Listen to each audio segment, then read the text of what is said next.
Well, happy, beautiful, amazing day. Dr. Bob Rakowski here with Dr. Shelly Persad, the cannabis chiropractor, and we're going to talk about all things cannabis, all things health, happiness, and success, and they go together. So happy, beautiful day, Dr. Shelly. Thank you so much, Bob. How are you? I am epic, and I'm excited.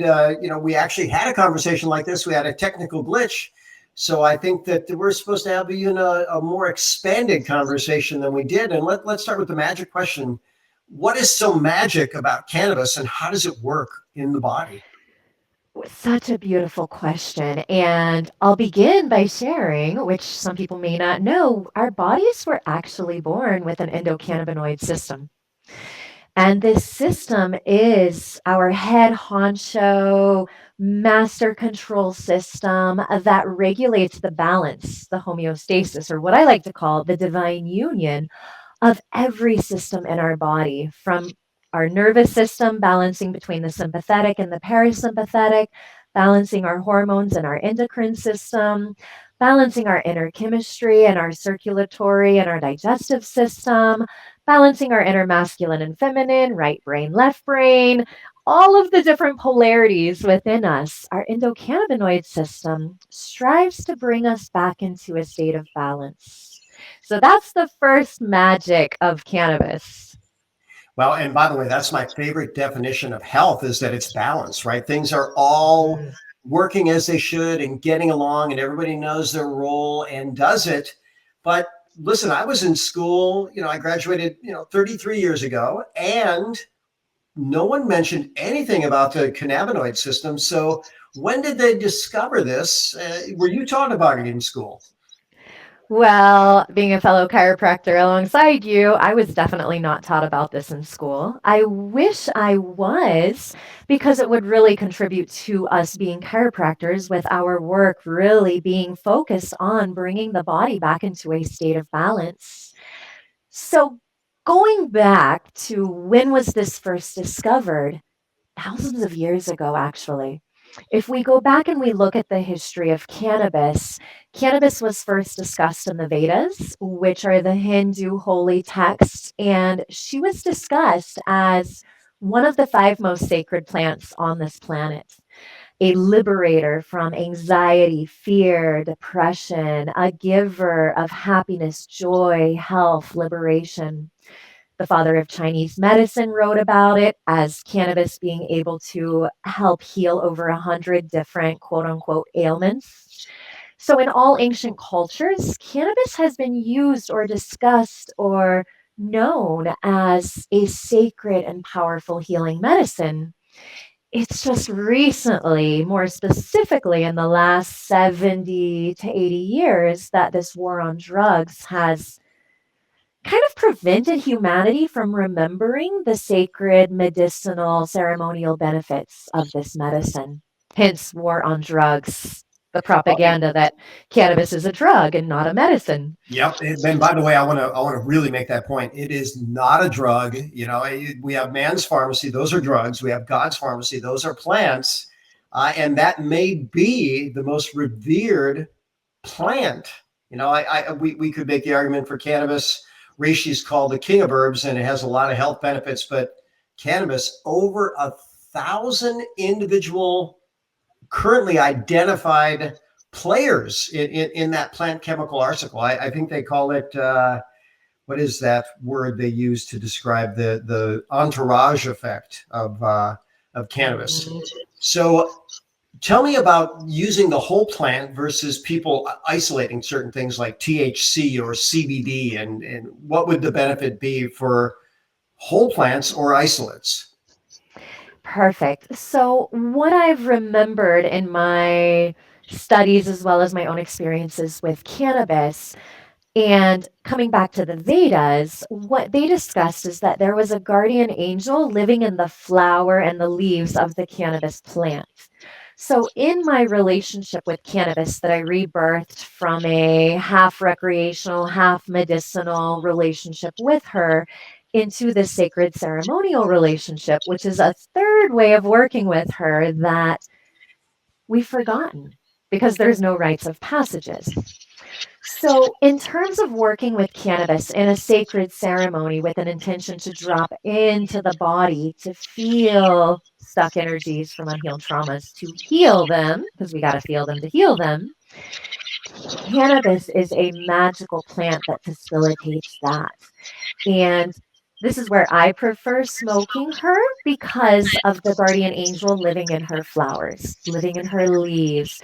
So it feels like a much more intimate experience versus, let's say, an isolate that is used purely for medicinal purposes to treat pain or symptoms, to be able to sleep at night. Well, here's my devil's advocate question. What happens to those pains or symptoms or issues that you are consuming cannabis medicinally for if you were to stop consuming her? They're still there. Whereas my preferred way of working with cannabis is in sacred ceremony to drop into my body to uproot those root causes of whatever pain, symptom, trauma, suppressed emotion, whatever blockage is showing up in my life. Okay, I created that. There's a stuck energy in my body that attracted that or created that in my reality. Let me go drop into my body, transmute that stuck energy so I can create a different reality, so I can heal that pain or symptom.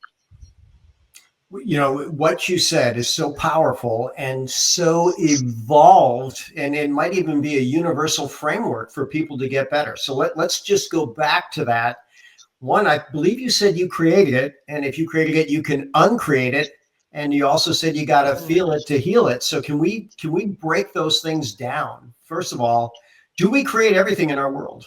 I believe we do. And from my own personal experience, weaving these two concepts or universal truths together, in the feeling it to healing it, my reality has gotten better. So I have witnessed the progress and the transformation in my own healing journey and then the physical rewards of it in my reality.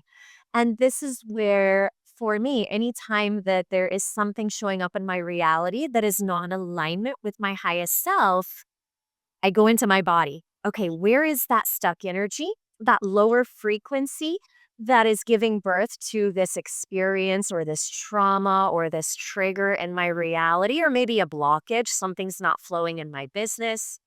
Where is that stored stuck energy in my body? Let me go feel it to heal it because I know for me that is my secret to creating my reality or rewriting my reality.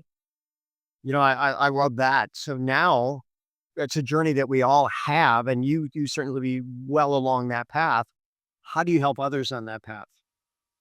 So, coming back into full circle with cannabis, when we drop into our body to feel it and heal it, this is the third version of working with cannabis, the sacred ceremonial version.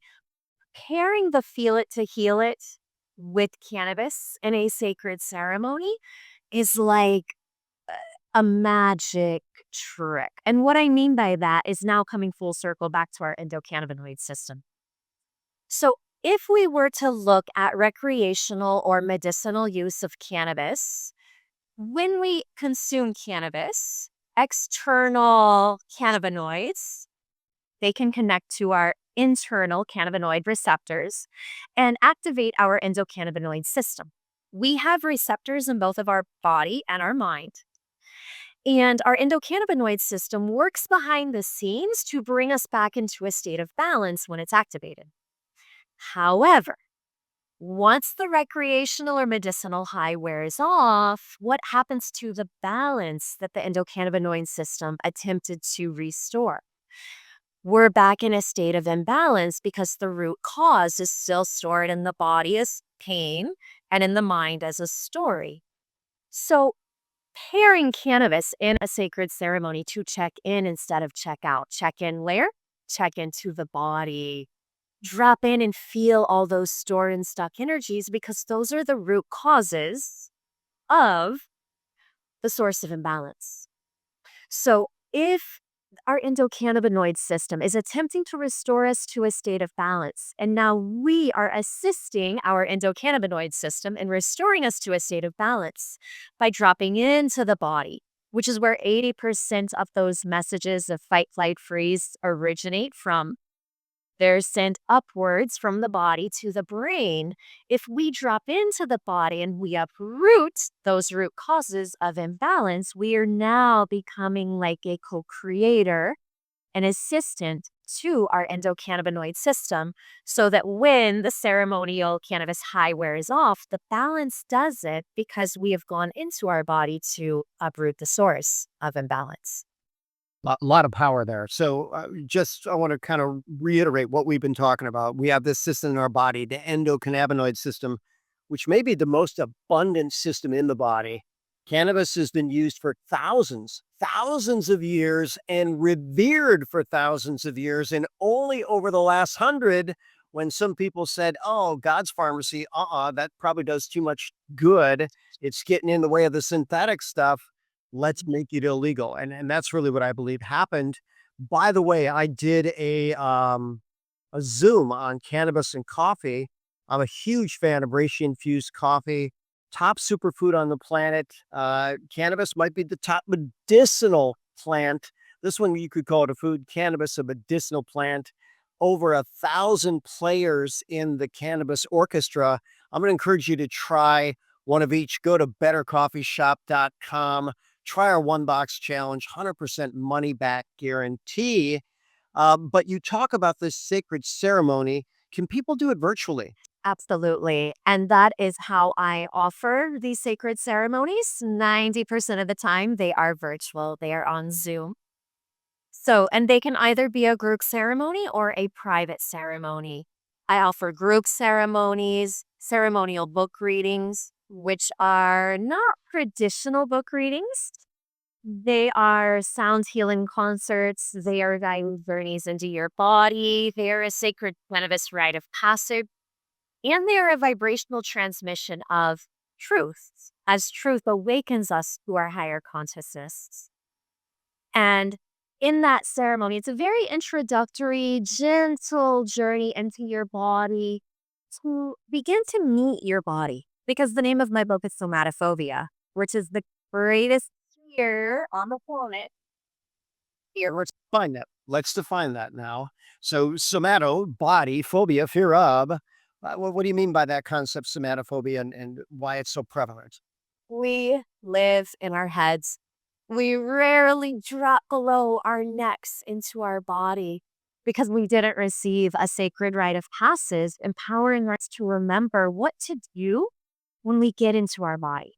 When we feel all of the stored, stuffed energies and suppressed emotions and fear, all of those stuck energies from unhealed traumas that keep our nervous system sending messages of fear, danger, that keep us stuck in that fight, flight, freeze state. Yeah, it reminds me of a quote I heard, and now you've just added a lot of value to it. Said the furthest journey that most men, or the most challenging journey that most men will take, is the 12 inches from their head to their heart. So how fascinating. What you're suggesting is that the proper use of cannabis in a sacred ritual can help people make that connection. As I call the endocannabinoid system, I'll call it the bridge between the mind and the body. It can help literally reunite our masculine mind, our feminine body. This is the disconnect. So I call it a mind-body split. When we are unwilling to drop below the head and into the body, our brains and body are disconnected.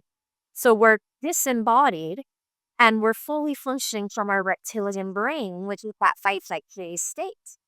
Where when we are in our body, then our divine minds continue to come online. Wow. So just for everybody listening, we technically have, believe it or not, 3 brains. We have a reptilian brain, we have a mammalian brain, then we have what they call the human brain or the sage brain. You're actually calling that maybe the divine brain, or maybe the divine brain's above that new cortex. But nonetheless, yeah, when we're in fight or flight, we technically are operating not with our good social understanding, not with our higher level thought process, but all we care about is survival. And that's not a very good place to be. And so we've got this beautiful bridge, a plant bridge, which societies have used for thousands of years. When is your next ceremony and how do people participate? So the next Scholastic ceremonial book reading is Sunday, January 12th to 1 to 3 p.m. Eastern. And then Sunday, January or Friday, January 31st, 8 to 10 p.m. Eastern. So we're offering to this beyond now or the European people who are the Friday evening ceremonies and a little too late for them. And then for women, I'll offer a Womb Kriya Canada Sparrow every Saturday, 8 a.m. Eastern. All you need are resistance and chemical from the first ceremony as hearing. So now, if someone's going to source cannabis and they've never done that before, how could, and by the way, there might be some states where cannabis is still not legal. What do these people do? Well, I'm not here to tell them what to do. We've had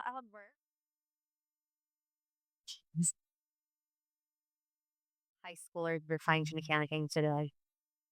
You know, when you tell someone no, they're going to find like a forbidden fruit.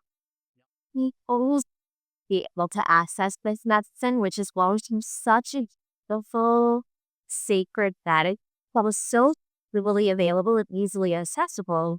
It has this needed untapped power that can help us embody our higher self, healing our pain body, regulating our nervous system, creating that we're almost done with the balance, with the and she is just as power or reserve as psilocybin, ayahuasca, as any other plant have I been.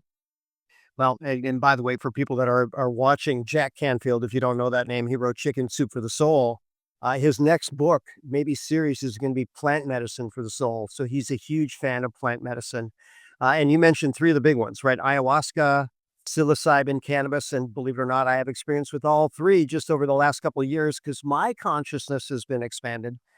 Done all under expert guidance, which I'd recommend that, with real shaman. And I'm excited to do ceremony with you. So what is the easiest way for people to get a hold of you or the best way? The best way is across any of my social media channels. You can easily find me before my name. My website is upandsellingearsblog.com, and that is my username on all social media channels. I'm censored heavily, so my main channel is on Telegram. That's where I share ceremony dates, incidents, as well as knowledge and wisdom. Well, now it's almost a badge of honor to have been censored because we're finding out some of the most expanded minds that have the greatest connection to truth have been blocked over these last few years. I hope to see that changing. Dr. Shelley, this has been a more enlightening conversation for me. So it was meant to happen. I'm excited for a ceremony with you in the not too distant future. As always, and I'm forward to guiding you in that ceremony. It'd be an honor. Well, the honor will be mine and we'll share it. So with that said, I'm Dr. Bob Rakowski, absolutely knowing that we can all be happy, healthy, and successful.